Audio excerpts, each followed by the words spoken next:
ఎందుకు వచ్చింది బిడ్డలారా మనకి ఈ విషయం?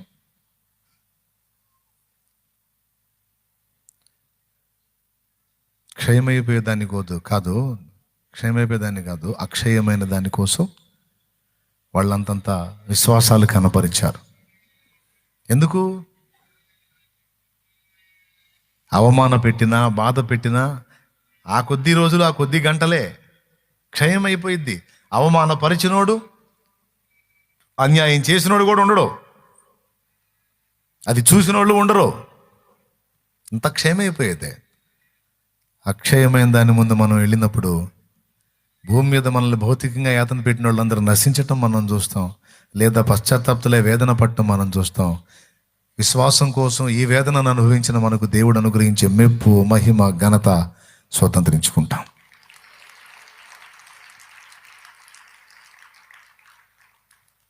దేవుని దగ్గరకు వచ్చి దేనికోసం ఆరాటపడాలి? దేని గురించి భయపడాలి? దేని గురించి కలత చెందాలి? నేను అదే చెప్తున్నాను. ప్రభువుని వద్దకు వచ్చిన తర్వాత నువ్వు భయపడకూడదు. ప్రభువుని వద్దకు రాక మునుపు నువ్వు దిగులు, విచారం, బాధ, కృంగుబాటు ఎక్సెట్రా. ప్రభువులోకి వచ్చిన తర్వాత నీకు ఇంకా వాటికి స్థానం లేదు. ఒకవేళ నువ్వు క్రీస్తుని వద్దకు వచ్చి కూడా నువ్వు వాటి విషయంలో ఇబ్బంది పడ్డావంటే, దిగులు పడ్డావంటే, భయపడ్డావంటే, కృంగిపోయావంటే, కలత చెందుతున్నావంటే, నేను చెప్తున్నాను, నువ్వు విశ్వాసివి కాదు. నిన్ను బట్టి ప్రభు సంతోషపడటం. మరి దేన్ని బట్టి సంతోషపడతాడంటే, బలవంతుడైన దేవుడని ఆయన ఎరిగి, ఆయన సురక్షితమైన రెక్కల నీడలోనికి నువ్వు వచ్చావని ఎరిగి, నువ్వు ప్రతి దానికి ఈ మాట వాడు, ఆయన ఉన్నాడు, ఆయన చూసుకుంటాడు అను. నా దేవుడు బలవంతుడు, నేను నమ్మిన వానిని ఎరుగుదును, సిగ్గుపడనెన్నడు. నేను నమ్మిన వానిని ఎరుగుదును, సిగ్గుపడనెన్నడు, సిగ్గుపడనెన్నడు. నన్ను బలపరచువాని అందే సమస్తము నే చేయగలను. నన్ను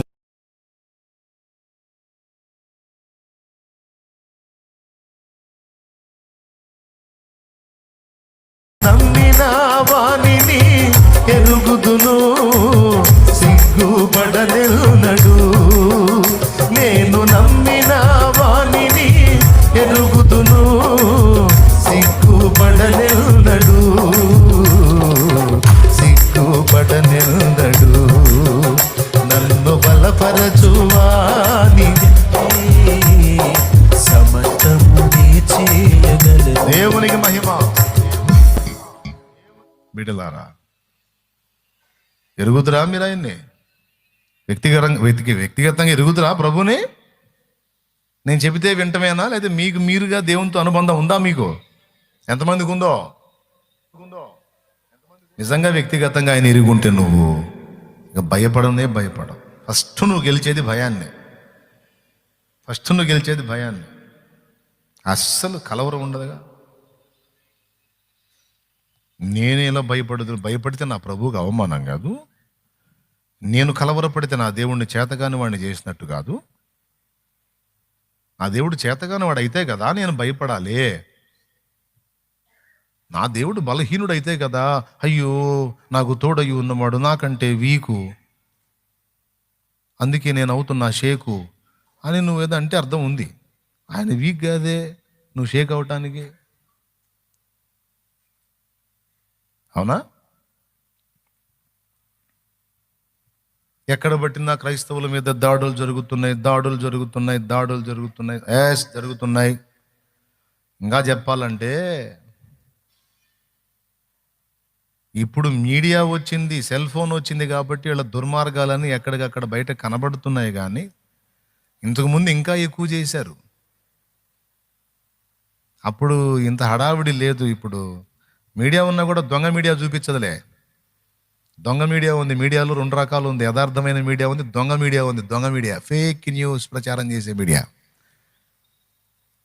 వాళ్ళకి వేరే వాళ్ళకి ఏ చిన్న గీత పడినా సరే దాన్ని 30 సార్లు వేసేసి తిరగదీసి వేస్తుంటాడు. క్రైస్తవుల మీద అతి కిరాతకమైన దాడులు దుర్మార్గంగా జరుగుతుంటే అదేయుడు. చర్చిల్లోకి వెళ్ళి జరిగే ప్రసంగాలు ఆపి, వీధి సువార్తలు ఆపి, కూటాలు ఆపి, చర్చిల్ని కూల్చి, సేవకుల్ని కొట్టి, విశ్వాసుల్ని కొట్టి, భయభ్రాంతులకు గురి చేసి, గుంపులు గుంపులుగా పడి దొమ్మి చేసి, ఇంత చేస్తే ఈ దొంగ మీడియా ఒక్క దానిలో కూడా న్యూస్ రాదు. దొంగలు కదా, రాదు. అదే ఏదన్నా వేరే ఇష్యూ చిన్నది వేరే మతాలకు సంబంధించిన రాని తిప్పించి మళ్ళించి. అందుకే దేవుడు ఏం చేశాడంటే, ఇది ఎటుగూడి దొంగ మీడియా రాని యూట్యూబ్ ఓపెన్ చేశాడు. ఏం ఓపెన్ చేశాడు? ఈ దొంగ మీడియాలో 8 ఛానళ్ళు 10 ఛానళ్ళు అయితే ఒక్కొక్కడికి 100, 200, 300 ఛానళ్ళు పెట్టుకుంటా ఎట్టండే పెట్టి ఇలా బతుకులన్నీ చూపించండి అని అవకాశం ఇచ్చాడు. దేవునికి స్తోత్రం.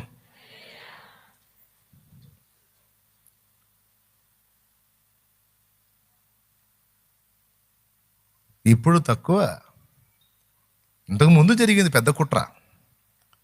ఇప్పుడు ఎక్కడ కదిలినా సరే వెంటనే బయటకు వస్తుంది. పెద్ద పెద్ద దుర్మార్గాలు చేశారు, అవి బయటికి రాలా. అయినా చింత లేదు. ఎందుకు చింత లేదు? వాళ్ళు ఎవరిని కదిలిస్తున్నారు? చిట్టెలకు పోయి ఎవరు మీసాలు లాగుతుంది? చిట్టెలకు పోయి ఎవరు మీసాలు లాగుతుందండి? సింహం అట్లుంది ప్రశాంతంగా. ఇది పోయి చిట్టెలకు పోయి దాన్ని మీసాలు లాగుతుంటే ఎట్లా? పోరా పక్కకు అంటది, ఉండ్రా అంటది. చిరాకు పుట్టింది అనుకో, అదేం కొట్టాల్సి పంజాలో ఒక గోరు చాలు దీనికి. పంజా మొత్తం వేస్ట్. ఎందుకంటే ఇది మొత్తం కలిపి దాని పంజా అంత ఉండదు. యూదా గోత్రపు సింహం ఆయన.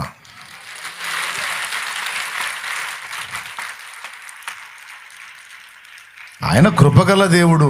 పోనీలే, నా బిడ్డలకు తెలియదు, తెలిసినప్పుడు వాళ్ళేం మారతారు. ఒకప్పుడు సౌలు తెలియక ద్వేషించాడు, తర్వాత నేను దర్శించినప్పుడు మారి అతడే సేవకుడయ్యాడు కదా. అలాగే నా బిడ్డలు, వాళ్ళు కూడా నా బిడ్డలు తెలియక ద్వేషిస్తున్నారు. చిన్నపిల్లలు పోనీ తెలుసుకుంటారులే అని మనకేం చెప్తున్నా? ఓర్చుకోండి నాన్న, మారతారులే, ఓర్చుకోండి. నేను మీకు తెలుసా, 2 సార్లు మొన్న ఒక పొరపాటు ప్రార్థన చేశా. 2 సార్లు మాట్లాడాడు దేవుడు. వాళ్ళు నాశనం అవ్వాలని 2 సార్లు ప్రార్థన చేశా. ఇన్ని సంవత్సరాలు చేయలే. మొన్నెందుకు ఒక విషయంలో బాగా కడుపులో మండి 2 సార్లు చేశా, నాశనం అయిపోవాలి ప్రభువా అని. 2 సార్లు ప్రార్థన చేస్తే అదే రోజు సాయంత్రం 2 సార్లు మాట్లాడాడు. వీడికి ఒకసారి మాట్లాడితే ఆందని.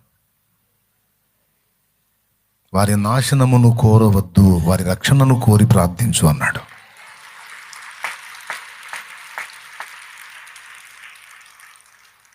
నాకు మైండ్ పోయింది. అసలు ఎంత కనికరం చూపుతున్నాడో ఆయన అర్థం కావట్లా.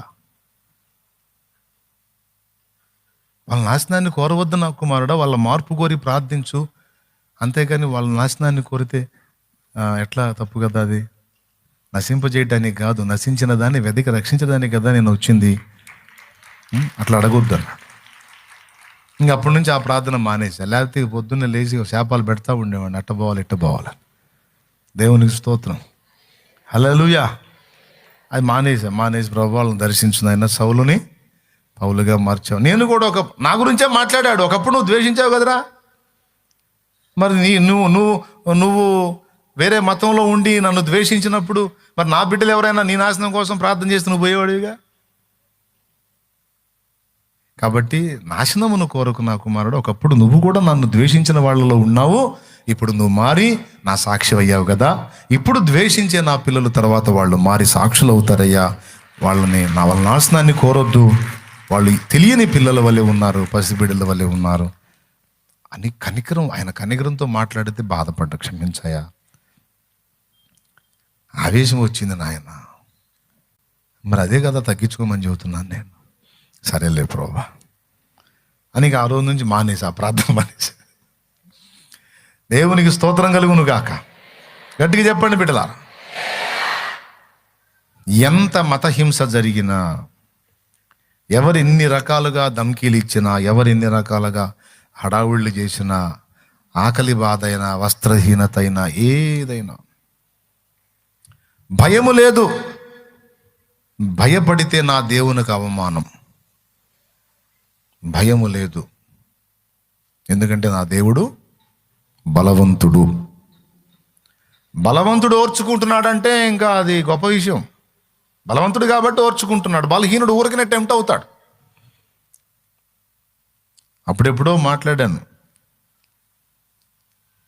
కొడితే కొట్టడం, తిడితే తిట్టడం, విమర్శిస్తే తిరిగి విమర్శించటం, ద్వేషిస్తే ద్వేషించటం అది గొప్పతనం కాదు. కొట్టిన దెబ్బను తట్టుకొని నిలబడి కూడా తాళుకుంటాడు చూడు, అది గొప్పతనం. కొడితే కొట్టేవాడు, తిడితే తిట్టేవాడు, ఇబ్బంది పెడితే మళ్ళీ ఇబ్బంది పెట్టేవాడు కాదు కదా గొప్పోడు. అవతలివాడు అలా చేసినా కూడా పంటి బిగువన సహించి నిలబడతాడు చూడు, వాడు కదా గొప్పోడు. అది కదా గొప్పతనం.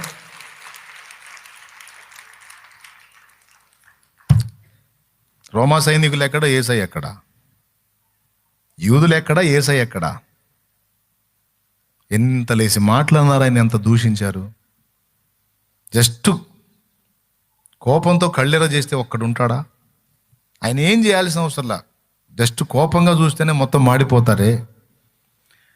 పౌరుషము గల ప్రభు కోపింపగా పర్వతముల పునాదులు వణికెను. పౌరుషము గల ప్రభు కోపింపగా పర్వతముల పునాదులు వణికెను. తన నోట నుండి వచ్చిన అగ్ని, తన నోట నుండి వచ్చిన అగ్ని దహించి వేసెను వైరుల నెల్ల, దహించి వేసెను వైరుల నెల్ల. యెహోవా నా బలమా, యథార్థమైనది నీ మార్గం, పరిపూర్ణమైనది నీ మార్గం. యెహోవా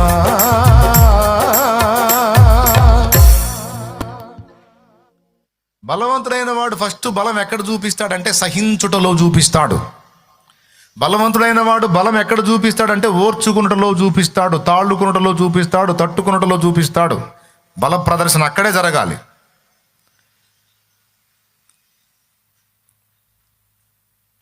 తన బలమంతటిని ఉపయోగించి తట్టుకుంటాడు, ఓర్చుకుంటాడు, తాళ్ళుకుంటాడు, తగ్గించుకుంటాడు, సహిస్తాడు.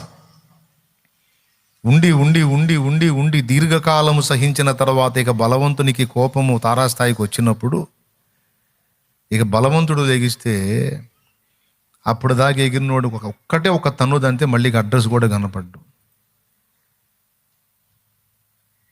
చూసిన వాళ్ళకి అర్థమైద్ది, ఓరు ఇంతకాలం వాడు ఓర్చుకుంటే వాడు చేతగానోడు అనుకున్నావురా. వాళ్ళు లేచి ఒకటి కొడితే ఇంత ఘనంగా పడిపోయాట, 3 గంటల క్రితం ఇంతవరకు లేవలేదురా. అంతటి బలవంతుడు అనుకోలేదురా, అందరి చేత మాటలు పడుతుంటే ఏమో అనుకున్నాం, కానీ ఇంత పరాక్రమం ఉంది ఇతనిలో అనుకోలేదు. యేసయ్య దెబ్బ కూడా అంతే ఉంటుంది.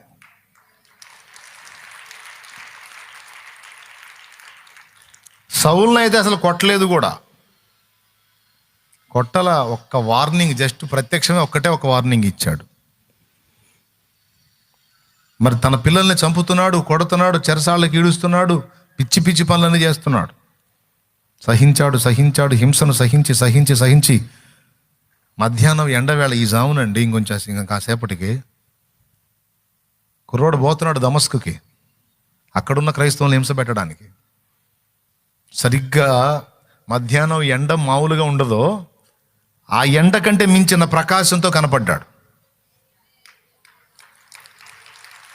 ప్రకాశమానమైన వెలుగు. మామూలుగా మధ్యాహ్నం ఎండ అంటేనే తిరుగులేని వెలుగు, దాన్ని కూడా మించిపోయేంత వెలుగు. ఆ వెలుగులో నిలబడ్డాడు. వేశాడు ఒక్కటే కేక, సౌలా సౌలా సౌలా సౌలా సౌలా, నన్ను ఎందుకు హింసిస్తున్నావు, నన్ను ఎందుకు హింసిస్తున్నావు, నన్ను ఎందుకు హింసిస్తున్నావు. ఆ స్వరంలో ఆ గద్దింపుకి గడగడ్డాడు, ప్రభువా నీవెవరు అన్నాడు. నీవు హింసించుచున్న నజరేయుడగు యేసును యేసు యేసు యేసు యేసు యేసు నువ్వు ఉన్నావా? ఏం చేస్తున్నావు? ముని కోలలకు ఎదురు తన్నుటం నీకు కష్టం, చీలిపోగలవు.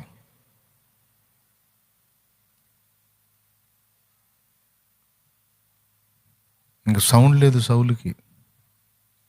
లే లే లేచి దమస్కుకు వెళ్ళు, అక్కడ ఏం చేయాలో నేను చెప్తాను పో అన్నాడు. ఒక్కటే ఒక దర్శనం, ఒక్కటే ఒక వార్నింగ్. దయామేడు మూవీలో సౌలా సౌలా సౌలా సౌలా మనిషిని మనిషిగా ప్రేమించమన్నాను, ఒక చెంప కొడితే రెండవ చెంప చూపమన్నాను. నా ఈ నూతన నిబంధనలో ప్రేమ జ్యోతి నీకు కనబడలేదా సౌలా?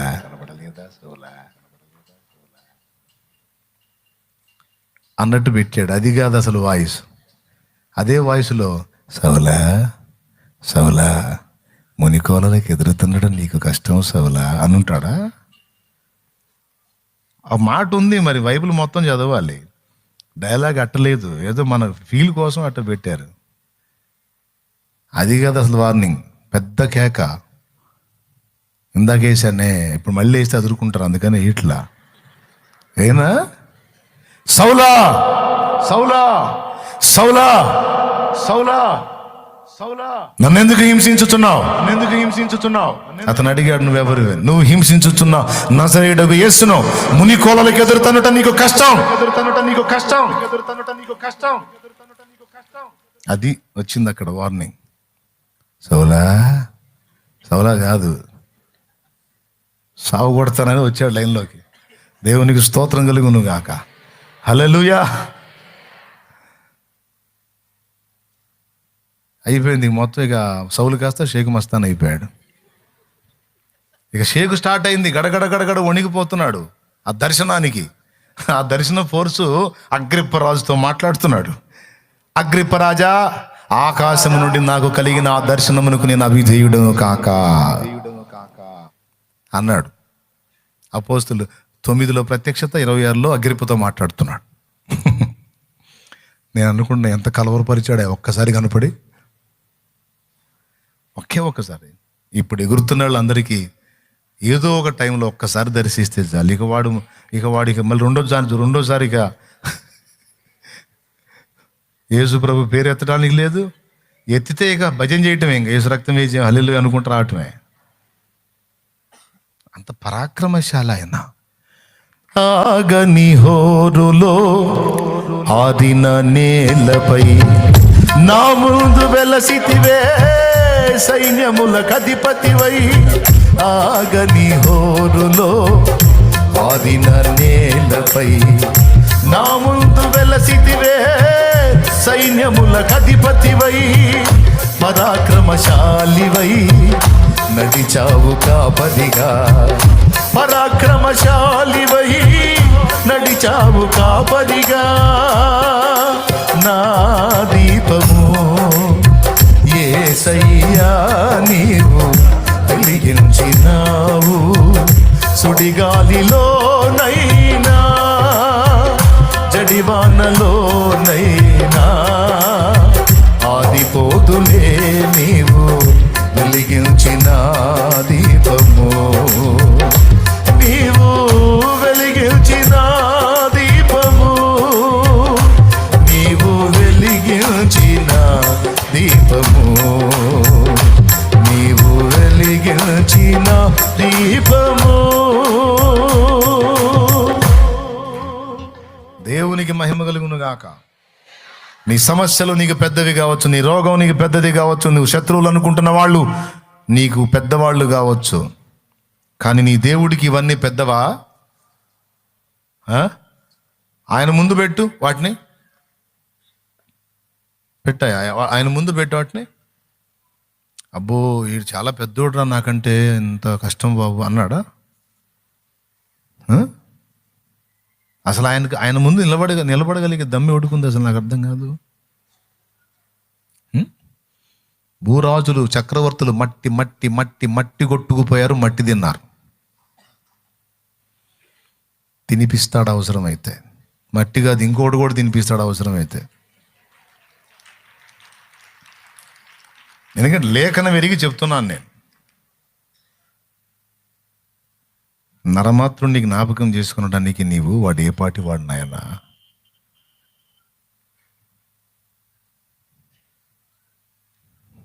నాసికారంధ్రాల్లో జీవవాయువు కలిగి ఉన్నవాడు ఏ పాటి వాడు. ఒకరోజు పూసి సాయంత్రానికి వాడిపోయే పుష్పం లాంటోడు ఏమాత్రం. దేవుడి పర్సనాలిటీ ముందు ఏ పర్సనాలిటీ నిలబడిద్దంటే, ఆయన కట్అవుట్ ముందు ఎవడు నిలబడతాడు? సరే నువ్వు చూపించు నాకు. నేను ప్రగల్భాలు పలకట్ల, వాస్తవం చెప్తున్నాను.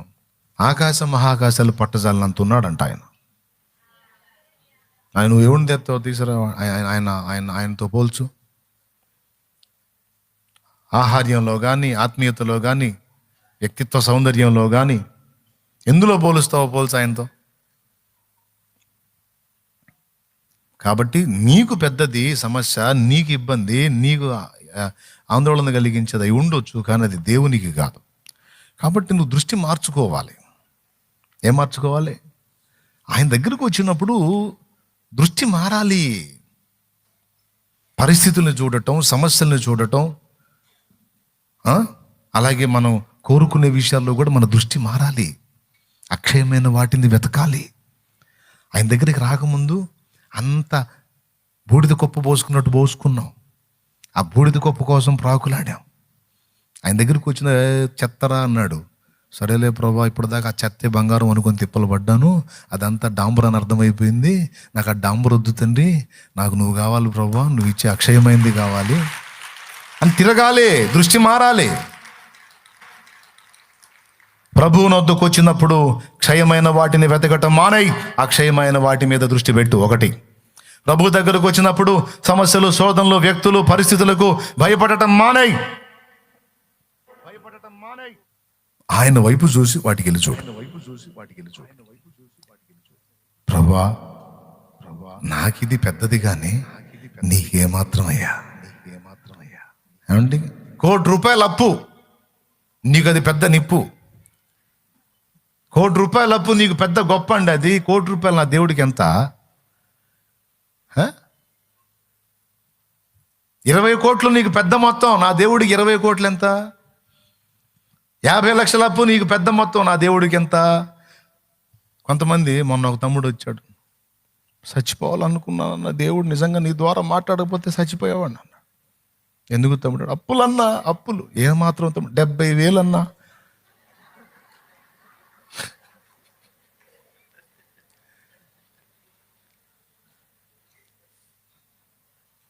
నేను గందరగోళం అయిపోయా. ఎంత అన్నా? 70,000 అన్నా అన్నాడు. నువ్వేం పని చేస్తావు అన్నా? ఫలానా పని అన్నాడు. రోజుకి ఎంత వస్తాయి అన్నా? 800, 1000 దాకా వస్తాయి అన్నా అన్నాడు. ₹1,00,000 పాట వేసినా పాడుకొని కట్టొచ్చు కదరయ్యా. ఎవడన్నా నమ్మకస్తులు 10 మందిని చూసుకొని ₹1,00,000 చీటీ పాట వేసుకొని కట్టుకునేవాడు. దానికోసం చచ్చిపోవాలనుకున్నా అంటే ఈ మాత్రం ఐడియా రాలేదన్న.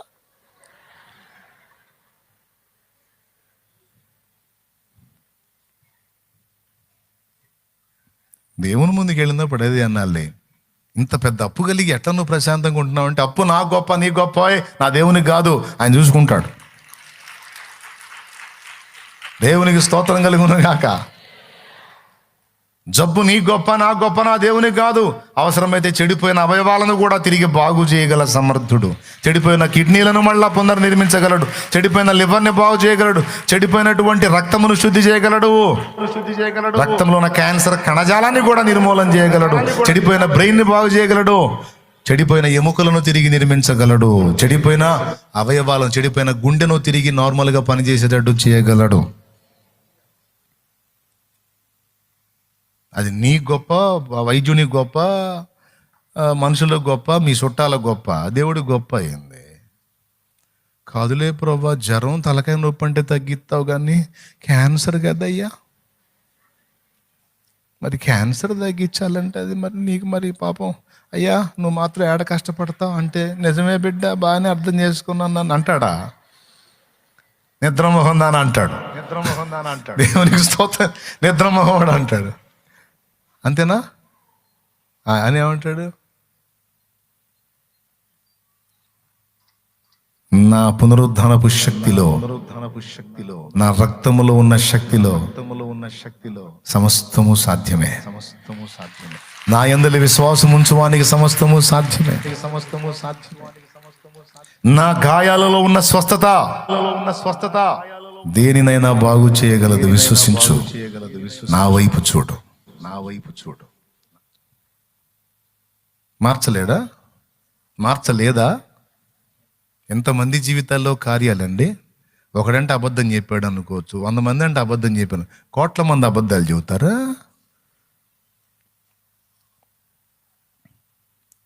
ఆయన చేసిన కార్యాలన్నీ నీ కావు.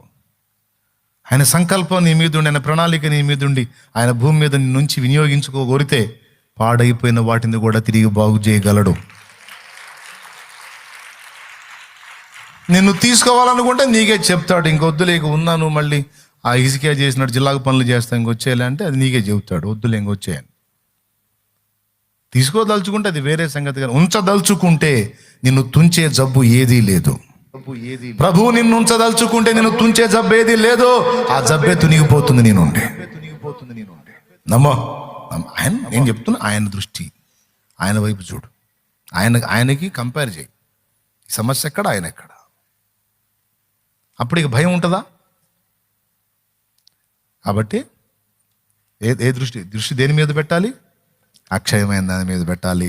ఆ దృష్టి దేని మీద పెట్టాలి? సమస్యల వైపు చూసినా, దేవుని వైపు చూసినప్పుడు ఆయన తలుచుకుంటే అన్నీ ఎంత. తలుచుకోవడం కొంచెం ఆలస్యం, తలుచుకుంటే ఏం అడ్రస్ కూడా ఉంటుంది. ఇక చూశాడు సౌలును ఒక్కసారి తలుచుకున్నాడు, కనపడ్డాడు, అంతే. ఇక చచ్చిపోయిందా వదిలిపెట్టల ప్రభువుని. జస్ట్ ఒక వార్నింగే. మళ్ళీ నాకు అర్థం కాదు, ఏదన్నా తీయగా ప్రేమగా మాట్లాడితే ఏదన్నా సౌలు కూడా లవ్లో పడ్డాడు అనుకోవచ్చు, వార్నింగ్ ఇస్తే లవ్ చేశాడేంది నాకు అర్థం కావట్లా. చంపుతానంటే లవ్ చేశాడేంది? అక్కడ అర్థం చేసుకున్నాడు సౌలు. ఏంటో తెలుసా? తన ప్రాణం ఇచ్చి సంపాదించుకున్న సంఘం అంటే ఈయనకి ఎంత ఇష్టం, తన పిల్లలంటే ఈయనకి ఎంత శ్రద్ధ, తన పిల్లలంటే ఈయనకి ఎంత ప్రేమ. ఈయన కదా నాకు కావాల్సింది అని అట్లా పెనేసుకుపోయాడు. ఇక అప్పటిదాకా క్రైస్తవులకు వ్యతిరేకంగా తిరిగిందోటి ఇక క్రైస్తవుల పక్షంగా నిలబడి, క్రీస్తు పక్షంగా నిలబడి, యేసే క్రీస్తు అని మరి ఎక్కువగా బలపడి దమస్కు మొత్తాన్ని కలవరపరిచాడు.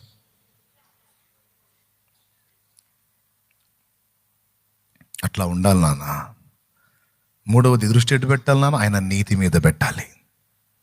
దేని మీద పెట్టాలి? ఆయన నీతి. ఆయన నీతి. మొదట మనం పరలోకం చేరున్నట్లు ఆయనే మన నీతి. మనం పరలోకం చేరాలంటే మన నీతే ఆయన ద్వారానా? అందరు చెప్పండి, అర్థమైన వాళ్ళందరూ.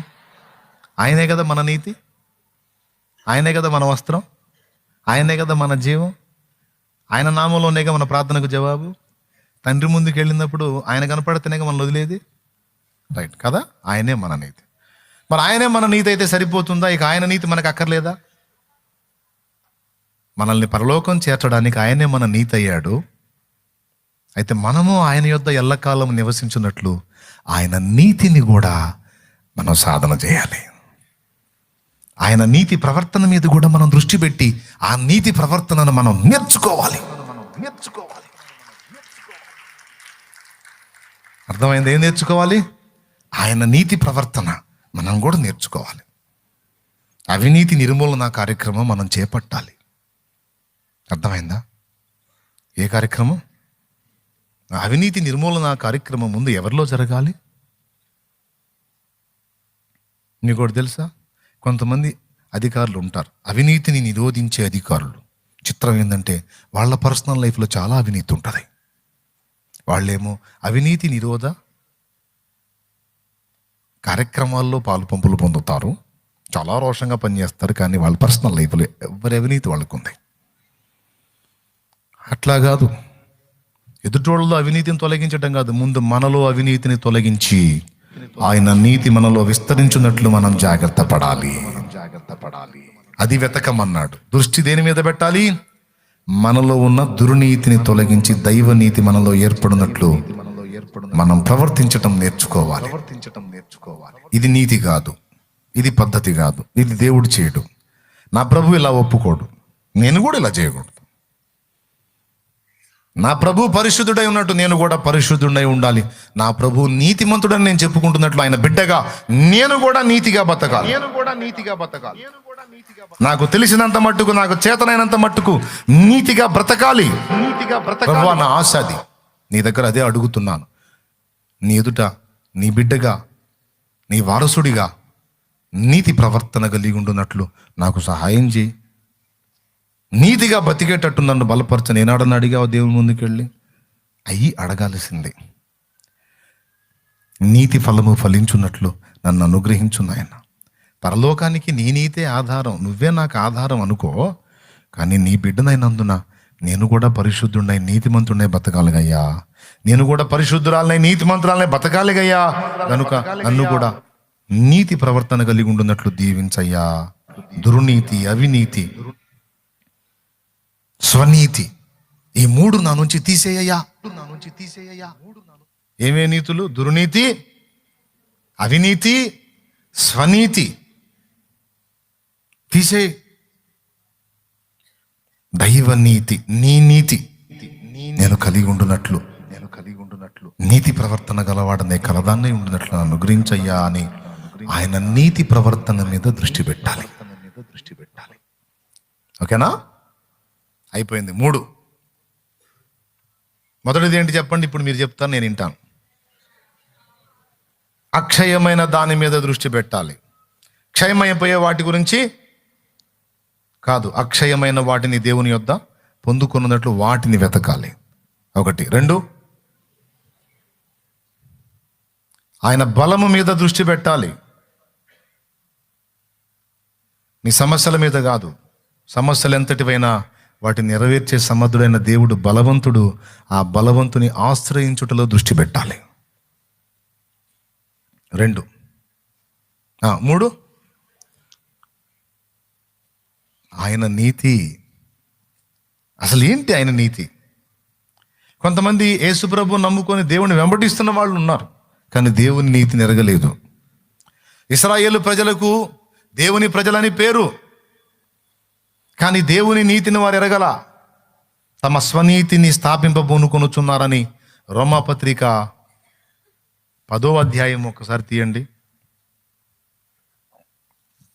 1వ వచనం నుంచి చదవండి. సహోదరులారా, ఇశ్రాయేలీయులు రక్షణ పొందవలెనని నా హృదయాభిలాషయు వారి విషయమై నేను దేవునికి చేయు ప్రార్థనయునై ఉన్నది. వారు దేవుని యందు ఆసక్తి గల వారిని వారిని గూర్చి సాక్ష్యమిచ్చుచున్నాను.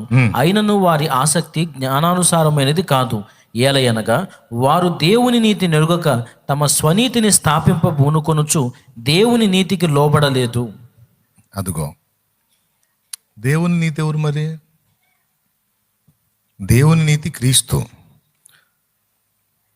మన సొంత నీతి దేవుని ముందు పనికిరాదు. కానీ ఇశ్రాయేలు క్రీస్తును గుర్తించాల. దేవుని నీతి క్రీస్తు.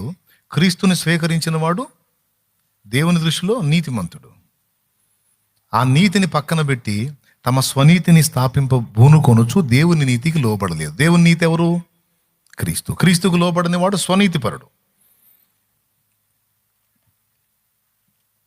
కొంతమంది ఉంటారు, దేవుని నీతిని లక్ష్య పెట్టరు. ఇప్పుడు మనందరికీ మొదట దేవుని నీతి ఎవరు? అందరూ చెప్పండి, మీకేమర్థమైందో? క్రీస్తే. క్రీస్తు మనకు నీతి కాకపోతే, పరిశుద్ధత కాకపోతే, జ్ఞానం కాకపోతే, విమోచన కాకపోతే, ఏది? 1 కొరింథీ పత్రిక 1వ అధ్యాయం 30వ వచనం ప్రకారం మనం పరలోకం చేరం.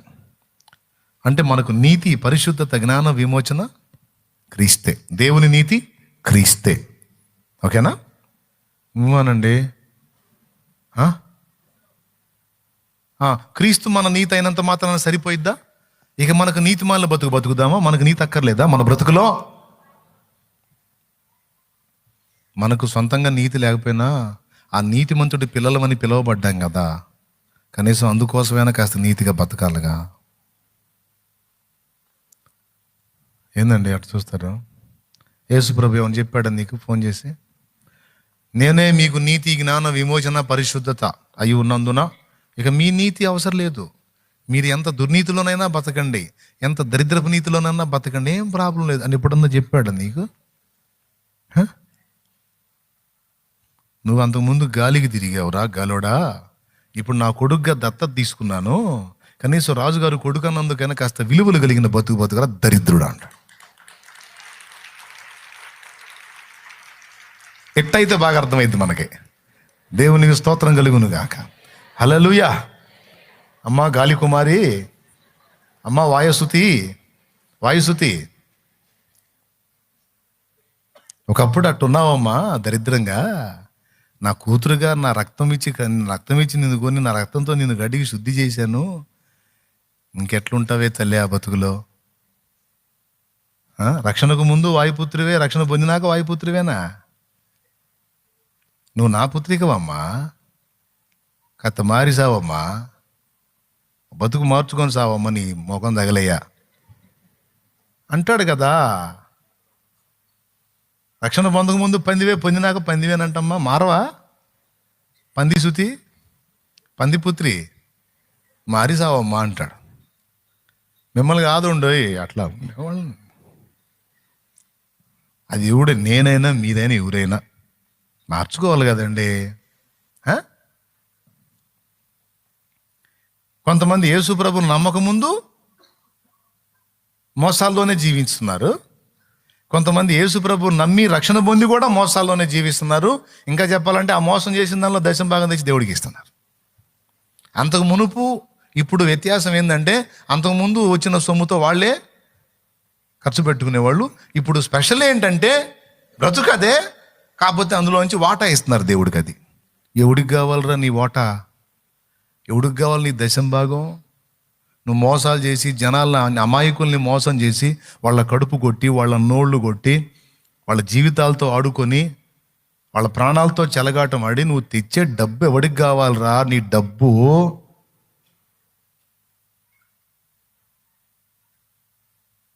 ఎవరికి కావాలి?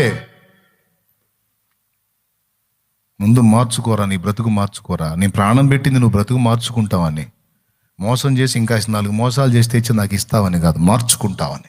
మార్చుకో. అది దైవస్వరం. పాస్టర్ అయినా కూడా అంతే చెప్పాలండి, లేకపోతే వాడు పాస్టర్ కాదు, వాడు దొంగ. ఏం పర్లేదు బిడ్డలారా, ఎవడిని ఎత్తినన్నా చేతులు పెట్టండి, ఎవడినన్నా ముంచండి, ఎవడినన్నా ఆర్పండి, ఏం పర్లా. దేవుడికి ఇయ్యండి అనేవాడు దొంగ పాస్టర్. వాడు పాస్టరే కదా, సేవకుడే కదా వాడు. ఎవరికి కావాలరా ఆ సొమ్ము? దేవుడికి తెస్తున్నావా? నువ్వు అట్లా అకృత్యాలు చేసి దుర్మార్గాలు చేసి తేకపోతే దేవుడికి కడుపు నిండదు, నాకు నిండదు. ఊరే లేకపోతే పస్తులు ఉంటా, లేకపోతే పని చేసుకుంటా సేవ చేస్తా, అవసరమైతే వృక్షాలాగుతా సేవ చేస్తా. అంతేగాని నీ తప్పుడు జీవితం మార్చుకోకుండా నువ్వు తీసుకొచ్చే సొమ్ము దొంగ సొమ్ము, మోసం చేసిన సొమ్ము, పడుపు సొమ్ము, వ్యభిచారపు సొమ్ము, నోళ్లు కొట్టిన సొమ్ము, కుటుంబాలను కూర్చిన సొమ్ము, లంచాలు తీసుకున్న సొమ్ము, అవినీతితో వచ్చిన సొమ్ము, కుటుంబాలను ఆర్పిన సొమ్ము, దీపాలను ఆర్పిన సొమ్ము నాకొద్దు.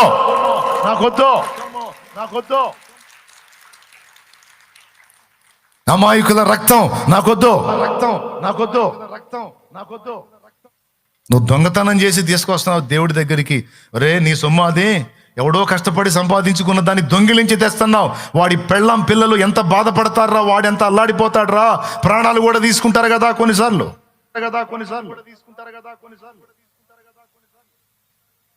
ఎంత శాపం అది. నువ్వు దీవించబడుతున్నావా? నువ్వు అనుభవిస్తున్నావా?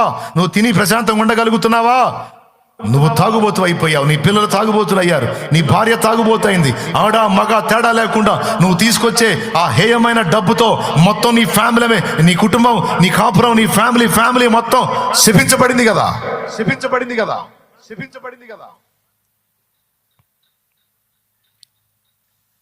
నువ్వు శాపగ్రస్తురాలువై నిన్ను నువ్వు నాశనం చేసుకుంటా తీసుకొచ్చే డబ్బు, జనాన్ని నాశనం చేస్తా తీసుకొచ్చే డబ్బు దేవునికి ఎందుకు? దేవుడు అదే కోరాడు. మార్పు కావాలి దేవుడికి, మార్పు కావాలి. నీతి ఫలం ఫలించాలి. నువ్వు కొంచెం తెచ్చినా అది న్యాయమైనదై ఉండాలి, హేయమైనదై ఉండకూడదు. మా పాపం చేసి విచ్చలవిడిగా తిరిగి అక్రమ సంబంధాల్లో కొనసాగుతూ ఆ డబ్బు తెచ్చి దేవునికి భాగం ఇస్తున్నావా? వందనాలు తల్లి, వద్దమ్మా, వద్దు. నిన్ను నాశనం చేసుకుంటూ ఎదుటి వాళ్ళని నాశనం చేస్తూ తీసుకొచ్చే సొమ్ము వద్దమ్మా తల్లి. అసలు నువ్వేం తేపైనా పర్లేదురా. నేను ఎప్పుడు అడిగానమ్మా నిన్ను? ఎప్పుడు అడిగానురా నిన్ను? నన్ను అడుగుము, నేను నీకు ఇస్తానన్నానమ్మా. నువ్వు ఏదో గడ్డి తిని తీసుకొచ్చి నాకు ఇమ్మని నేను ఎప్పుడు చెప్పలేదురా తల్లి. నన్ను అడగమ్మా, నీకు లేకపోతే నేనే నీకు ఏదో దారి చూపిస్తాను. ఆయన నీతిని వెతకటం అంటే ఏంటి? అదే కదా, మనకు నీతి అయి ఉన్న క్రీస్తు బిడ్డలం కనుక మన ప్రవర్తనలో కూడా నీతి ఫలం రావాలి కదా, మనం సరి చేయబడాలి కదా. మీకేమన్నా బాధ కలిగించానా? కలిగిస్తే బాధపడండి. నొప్పి పుట్టించానా? నొప్పి పుడితే మొత్తుకోండి, కానీ మారు మనసు పొందండి. లేకపోతే నువ్వు ఏం చేసినా, ఎట్లా ఊరేగినా ఏం పర్వాలేదని నీ అడుగులకు మడుగులు వచ్చే వాళ్ళు ఉంటారు. పోయి వెతుక్కోపో, అక్కడ చేరు, సూపర్ ఉంటది. నా వల్ల కాదు, నేను ఒప్పుకోను. అవసరమైతే, లేకపోతే అవతల ఉన్నదాల్లో సర్దుకుంటాం అంతే. అంతేగాని సేవ చేసే సేవకులు కూడా చెప్తున్నాను నేను, విశ్వాసులు చేసే తప్పుడు పనులకు సపోర్ట్ చేసుకుంటా ఆ వచ్చిన దాంతో ఏదో దేవుని పని చేద్దామని ఎన్నడూ అనుకోవద్దు. దొంగలుగా విశ్వాసులు కొన్ని కుటుంబాలు ఉంటే అచ్చంగా దొంగతనం మీదే జీవిస్తారు.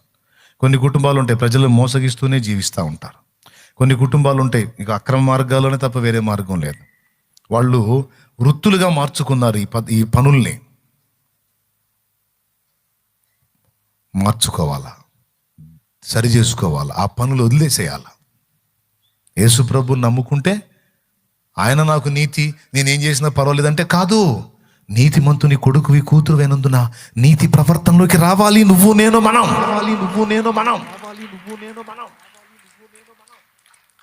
నిజంగా నేను చెప్పిన మాటలు ఇక్కడ ఉన్నాళ్ళు, లైవ్ ద్వారా వీక్షించే వాళ్ళు ఎవరైనా హృదయం కలిగిన వారు వింటే దయచేసి నడత మార్చుకోండి. ఈ నూతన సంవత్సరంలో దేవుడు అదే కోరుకుంటున్నాడు. ఆ మెట్టుకు రాకుండా నువ్వేదో దేవుణ్ణి కన్విన్స్ చేద్దామంటే ఒప్పుకోడు. సరి చేసుకో, అయిపోయింది. దేని మీద దృష్టి పెట్టాలని చెప్పాను చెప్పండి. ఎన్నోది? 3వ 4వ? ఏమో, ఎవరు గుర్తుంది?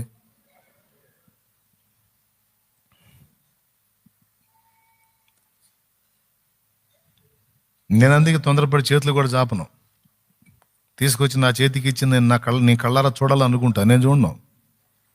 ఇక్కడ చెప్తున్నాను నేను, నువ్వు తీసుకొచ్చి అక్కడ వేస్తున్నావు, దేవుని ఎదుట వేస్తున్నావు.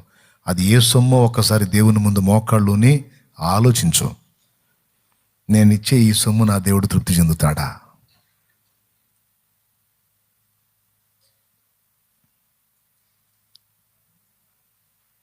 ఆఖరి మాట, ఆయన రాజ్యమును వెతకండి అన్నాడు. ఆయన మహిమను వెతకండి అన్నాడు. ఎవరి రాజ్యాన్ని అంటే ఏంటో తెలుసా? దేవుని రాజ్యాన్ని వెతకండి అంటే దేవుని రాజ్యములో మీరు చేరండి, మీరు కలుసుకోండి. దేవుని రాచరికం అంటే ఏంటో తెలుసా? మిమ్మల్ని మీరు పరిపాలించారు లేదా మిమ్మల్ని మనుషులు పరిపాలించారు, ఈ రెండింటి నుంచి పక్కకు వచ్చి దేవుడు మిమ్మల్ని పరిపాలించినట్లు మిమ్మల్ని మీరు అప్పగించుకోండి. ఎవరు పరిపాలించాలి? ఆయన పరిపాలించాలి, ఆయన ఏలాలి. ఆయన రాచరికం కిందికి నువ్వు రావాలి. ఆయన రాజ్యమును వెతుకుట అంటే ఆయన రాజ్యంలో కలుసుకొనుట. ఆయన రాజ్యం మీద దృష్టి పెట్టాలి. ప్రభువా నీవు నన్ను నడిపించు, ప్రభువా నీవు నన్ను నేలు, నన్ను పరిపాలించు, నడిపించు నీ ఆలోచన చొప్పున నన్ను. నెరవేరనీయొద్దు నా ఆలోచనలు, నెరవేర్చుము నాలో నీ యోచనలు. నా బుద్ధిని అనుసరించి, నా ఆలోచనను అనుసరించి నన్ను నడవనీయొద్దు. మరి ఏం చేయమంటావు? నీ చిత్త ప్రకారం, నీ ఆలోచన ప్రకారం, నీ ఉద్దేశాలను అనుసరించి నన్ను నడిపించు. నా జీవిత తీరమునా, నా పజయ భారమునా, నలిగిన నా హృదయమును నడిపించుములో తునకు. నా జీవిత తీరమునా, నా పజయ భారమునా, నలిగిన నా హృదయమును నడిపించుములో తునకు. ఆత్మవిరబూయా నా దీక్ష ఫలించ, నా నావలు కాలిడుము, నా సేవ చేకొనుము, నా నావలు కాలిడుము, నా సేవ చేకొనుము. నడిపించు నా నావా అడి సంద్రమున దేవా, నవ జీవన మార్గమున నా జన్మ ధరింప, నవ జీవన మార్గమున నా జన్మ ధరింప. నడిపించు. Praise the lord. సాధన చేద్దామా దేవుని నీతిని? అమ్మా, లోకానుసారిగా ఎట్ట బతుకుతావరా నువ్వు? క్రీస్తు రక్తంలో కడగబడి మనం ఎట్ట బతుకుదామమ్మా? దిద్దుకోమని కదా దేవుడు మనకు టైం ఇస్తున్నాడు. పిచ్చి చేష్టాలు చేసినా ఓర్చుకుంటున్నాడు. ఎందుకు? ఏం కాదు బిడ్డ, చేసుకో, ఏం కాదు, నేను పర్లేదు, నేను చేసుకో అనే. ఓయ్ మార్చుకో, తన్నలా ఇంకా తన్నులు తిన్నదాకా తెచ్చుకోవద్దు, వదిలే, మార్చుకో, దిద్దుకో, ఏం అంటుంటాడు. ఎవరికా రవ్వను ఎప్పుడు ఇంతే, చిన్నప్పటి నుంచి ఇంతే నువ్వు అసలుకే ఎవరికా అన్నట్టు చేతుల్లో ఆడి సోల్ చేసావు అనుకో, నీకైనా నాకైనా ఇక్కడ ఎవడు భేదం లేదు.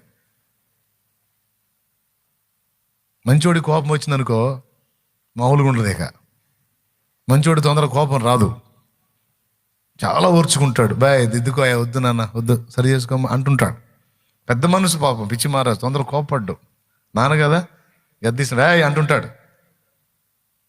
అయినా ప్రేమను అలుసుగా తీసుకొని నాటకాలు దొక్కామనుకో, ఉండి ఒక తొక్కు దొక్కాడు అనుకో, ఇక దిక్కులు పెక్కట్లే అలిసినా సరే ఏం కనపడదు. ఇక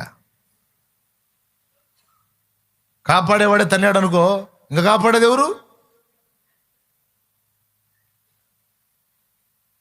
గుండెల్లో భయం ఉండొద్దు. నేను దేవుని బిడ్డనయ్యాను, పరలోక రాజ్య వారసుడయ్యాను, పరలోకానికి పౌరుణ్ణయ్యాను, నేను దేవునికి చెందినయ్యాను, దేవునికి చెందినదాన్ని అయ్యాను, నేను జాగ్రత్తగా ఉండాలన్న భారం, భయం ఉండొద్దు మన గుండెల్లో. దేవుని నీతిని మనం సాధన చేయాలి. అలాగే దేవుని రాజ్యములో మనం ఉండున్నట్లు దేవుని అజమాయిషీ కిందికి మనం రావాలి. అంతేకాదు తమను తాము పరిపాలించుకొని నరకయాతన అనుభవిస్తూ, సాతాను పరిపాలన కింద నరకయాతన అనుభవిస్తున్నటువంటి మనుషుల్ని కూడా, పిచ్చి మొక్కల్లారా, ఒకప్పుడు నేను అదే పరిపాలనలో ఉన్నాను, నా కర్మ మోసాను, ఇప్పుడు ఆయన పరిపాలనలోకి వెళ్ళాను, ఇక్కడే పరలోక ఆనందాన్ని అనుభవిస్తున్నాను. రండి, మీరు కూడా ఆయన పరిపాలన కిందకి రండి, లోబడండి. ఆయన సురక్షితమైన రెక్కల నీడలోనికి వచ్చి ఆయన కాడి మీ మీద ఎత్తుకొని ఆయన దగ్గర నేర్చుకోండి. అప్పుడు మీ ప్రాణములకు విశ్రాంతి, మీ ప్రాణములకు విశ్రాంతి, మీకు నెమ్మది. నేను అనుభవిస్తున్నా. దివిలోనున్న ఆనందమును ధరణిలో నేను అనుభవింప, మహిమాత్మతో నన్ను నిలిపితివా, మహిమాత్మతో నన్ను నిలిపితివా. దివిలోనున్న